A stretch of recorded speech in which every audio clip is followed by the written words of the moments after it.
السلام علیکم پاکستان۔ آج ہم نے توشہ فیصلے کے خلاف اسلام آباد ہائی کورٹ میں خان صاحب کی طرف سے اپیل دائر کر دی ہے اور ساتھ میں ہم نے ریکویزن دیا ہے کہ چیف جسٹس آف اسلام آباد ہائی کورٹ عامر فاروق صاحب اس کیس کو نہ سنیں، وہ کسی بھی ڈویژنل بینچ کو یہ مار کر دے، اور ہم توقع کرتے ہیں کہ انصاف کے تمام تقاضے پورے ہوں گے، اور جس طرح جج دلاور صاحب نے منٹوں اور گھنٹوں کے حساب سے یہ کیس چلایا تھا، اسی طرح منٹوں اور گھنٹوں کے حساب سے بھی یہی اپیل بھی چلے گی۔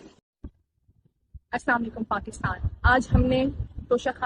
فیصلے کے خلاف اسلام آباد ہائی کورٹ میں خان صاحب کی طرف سے اپیل دائر کر دی ہے اور ساتھ میں ہم نے ریکویزن دیا ہے کہ چیف جسٹس آف اسلام آباد ہائی کورٹ عامر فاروق صاحب اس کیس کو نہ سنیں، وہ کسی بھی ڈویژنل بینچ کو یہ مار کر دے، اور ہم توقع کرتے ہیں کہ انصاف کے تمام تقاضے پورے ہوں گے، اور جس طرح جج دلاور صاحب نے منٹوں اور گھنٹوں کے حساب سے یہ کیس چلایا تھا، اسی طرح منٹوں اور گھنٹوں کے حساب سے بھی یہی اپیل بھی چلے گی۔